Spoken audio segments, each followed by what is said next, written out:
vírus aí, que eu, sinceramente, para mim, a partir desse momento que você tem ameaças a nível nacional contra dezenas de escolas, em todos os estados quase, para mim, essa posição de parte, uma menor parte, até porque, por exemplo, a profissão mais representada na nova resistência é a de professores. Todos eles nacionalistas e conservadores, evidentemente. Né? Então é uma parte da categoria de professores, para mim é uma posição homicida. É uma posição homicida.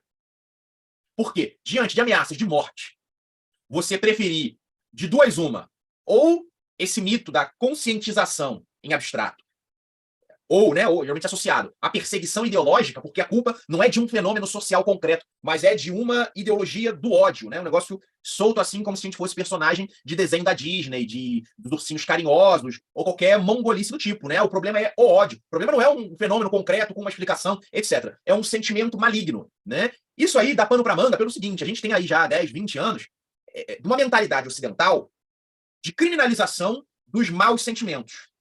Né? Na verdade, para ser sincero, eu estava lendo um texto hoje e vendo um vídeo e pensando num negócio, que o Ocidente chegou à conclusão de que ele vai solucionar o problema dos 7 pecados capitais com o uso de drogas, né? Porque existe droga para resolver o problema da gula, existe droga para resolver o problema agora da ira, né? Drogas ou doutrinação, ou lavagem cerebral, etc. Né?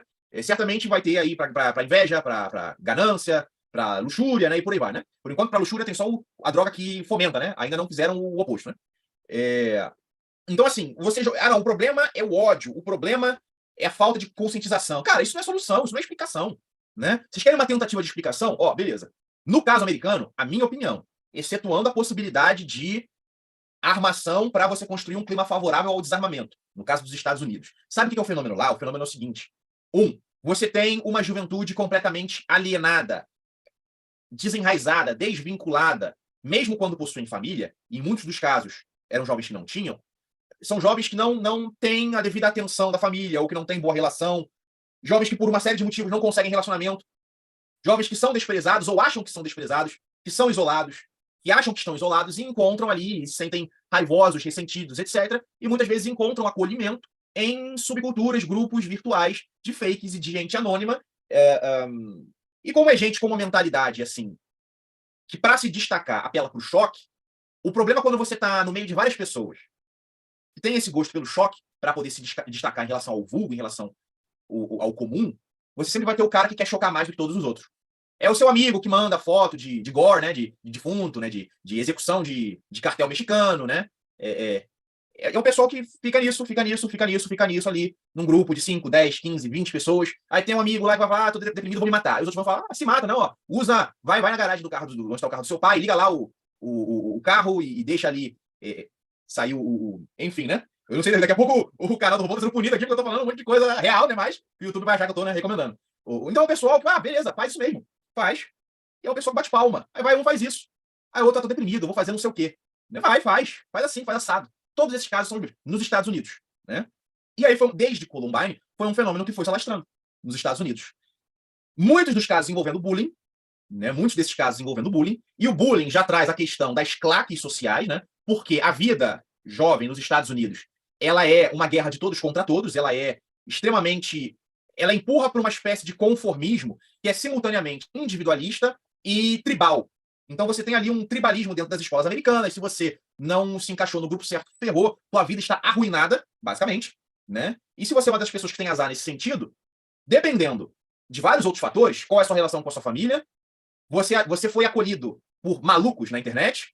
Terceiro, um fator que está sempre presente nos casos nos Estados Unidos é a receita por parte de psiquiatras de determinados remédios. Todos esses casos possuem envolvimento da indústria farmacêutica.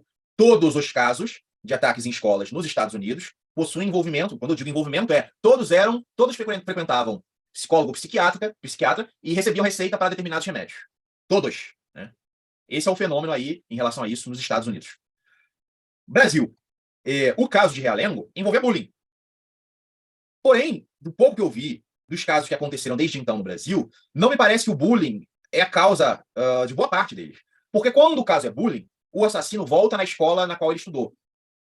Né? Mesmo que já tenha passado alguns anos, no caso de Realengo foi esse o caso, tinha passado alguns anos desde que ele tinha estudado lá, seguindo o modelo Columbine, quando é bullying, ele volta na mesma escola. Muitos desses casos, não é isso que acontece. São ataques a alvos fáceis. A lógica são alvos fáceis. Né? E vão causar estardalhaço, vão causar histeria, vão causar drama, né? O que, na minha opinião, puxa a reflexão para outras questões, um pouco diferentes em relação a essas questões dos Estados Unidos. Ainda permanece o elemento da alienação social, do isolamento, da sensação, da percepção de não fazer parte da sociedade, né? De se sentir justamente ou injustamente excluído, né, da sociedade, de não se encaixar, né, na sociedade. Esse elemento permanece. Porém, aí existem outros fenômenos que envolvem também até a lógica do capitalismo, que são o quê? A americanização da sociedade brasileira. A sociedade brasileira, desde a popularização da internet, ela vem sofrendo um processo de americanização profunda, que vai envolver tanto questões aí ideológicas, né, do progressismo, gênero, abortismo, Black Lives Matter, etc., até a presença de copycats brasileiros desses eventos aí nos Estados Unidos. Né? Então existe aí um processo de americanização. E essa americanização, que envolve aí esse soft power dos Estados Unidos e a própria lógica do capitalismo, vem também com o aprofundamento daquilo que o Guy Debord, por exemplo, chamou de sociedade do espetáculo. Vejam só, o Brasil é o país no qual o Big Brother durou por mais anos. Está aí ainda. Qual a edição? 30ª? Eu juro que eu não sei. 30ª, 25ª, 35ª. O que eu sei é o seguinte, em todos os outros países do mundo, Big Brother acabou em 2, 3, 4, 5, 6, 10 anos. Né? O que é que isso diz? Isso diz que o brasileiro possui uma disposição para ser espectador, né? E para tem aquela disposição da pessoa que tem o interesse pelo sensacionalismo midiático. Né? Existem certos tipos de programas que só existem no Brasil e que parece que foram feitos para brasileiro. Porque envolve toda uma teatralização de coisas que ou são corriqueiras ou que pelo menos a gente não deveria tratar dessa maneira teatral. Né? De questões políticas, um Nicolas Ferreira com peruca de mulher, passando para Tabata Amaral fazendo uma grande militância lacrimejante sobre absorvente ou qualquer coisa do tipo, né? Passando aí por questões criminais, que no Brasil são um circo, né? Toda a temática criminal no brasileiro é circense. Qual é a surpresa? Que, com esse elemento do isolamento social e a americanização que cria heróis de internet, né? Ou melhor, anti-heróis virtuais, qual seria a surpresa? Que determinados jovens, nessas condições, com essas características, decidiriam que os seus 15 minutos de fama, que eles desapareceriam em estilo, né? Matando e preferencialmente morrendo. Isso aí é a lógica da sociedade do espetáculo levada ao seu limite. Por quê? É a lógica da sociedade do espetáculo espetacularizando a morte. Não mais a morte na periferia, a morte distante. Não é mais a morte numa guerra num país longínquo. Não é mais a morte na favela ou de um famoso num acidente de carro. Né? Tipo, hoje morreu lá um cara do funk, aparentemente. Ou a morte de uma tragédia, de um acidente, uma coisa assim. É a morte no próprio, naquilo onde o homem comum, o cidadão, considera que está o que é mais uma das coisas mais sagradas, né? Que é a criança, que é a infância, né? Então você vê como é uma lógica que vai se aprofundando, se radicalizando e se acelerando até o paroxismo, até essa erupção, né, do inominável, do terror absoluto. Porque as pessoas hoje, muitas delas, quem tem filho, quem dá aula, hoje teve um dia de terror. Né? Então, assim, é mais ou menos por aí que eu vejo essa questão. Eu acho que, tirando o curto prazo, que é o policiamento, cara, longo prazo, eu, sinceramente, é muita coisa que teria que mudar. Tá entendendo? Porque as famílias têm que voltar a ser um porto seguro para o jovem. Para a família voltar a ser um porto seguro, as famílias têm que voltar a existir. Não existe mais família. Olha a taxa de divórcio no Brasil, a quantidade de pais solteiros e mães solteiras, né? De jovens que têm padrasto e madrasta ao invés do pai e da mãe. E isso também envolve, novamente, o capitalismo, no sentido de que quem consegue sustentar uma família hoje em dia, praticamente, quase ninguém. Boa parte das brigas conjugais, brigas familiares, acontece por causa de falta de dinheiro. Porque não existe dinheiro suficiente para alimentar, ou porque às vezes uma família de classe média, o pai perde o emprego, e quando isso acontece, ele acaba descontando. Tá entendendo? Então, assim, são muitos fenômenos. E para além disso, você tem a questão da internet. Eu, sinceramente, eu cheguei à conclusão já de que talvez o Brasil devesse ser tipo a China. Você ter uma internet praticamente uma intranet para limitar a penetração de influência estrangeira. Tá entendendo? Porque está muito complicado em relação ao tipo de conteúdo midiático que chega aqui no Brasil através da internet e que simplesmente arrasa o nosso país. Né? São temas muito difíceis. É por isso que, assim, os políticos, os oportunistas, os propagandistas vão querer uma solução fácil. Ah, é o bolsonarismo. Ah, é o neonazismo. Ah, é não sei o quê. Ah, são os incels. Ah, são os machistas. Ah, são os homofóbicos.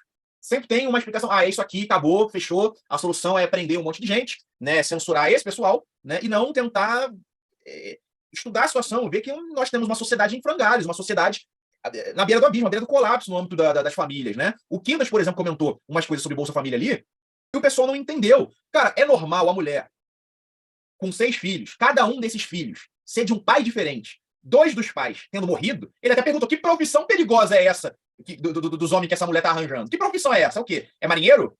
É mineiro? É trabalhador de mina? É agricultor? Que profissão é essa? Tem algo de errado. Tá entendendo? Tem algo de errado. Não é normal uma mulher ter um filho de cada homem. E aí ganha ali, além de um Bolsa Família de R$ 1.200, que é quase um salário mínimo, 2, 3 pensões alimentícias. Isso tá na matéria que fala sobre isso. É normal? Não é normal.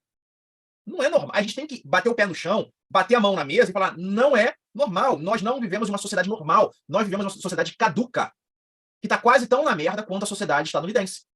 A gente tem que parar e chegar a essa conclusão. Beleza, isso está errado. Como é que a gente muda isso aí? Não é normal sair tendo filho de um monte de homem diferente? O que está acontecendo aí? O que causa a instabilidade familiar? Né? A gente tem que começar a debater isso. Né? E nisso, daqui a 10 anos, 15 anos, 20 anos, a gente consegue reduzir esse tipo de fenômeno, ataques às escolas, a zero. Aí a gente consegue.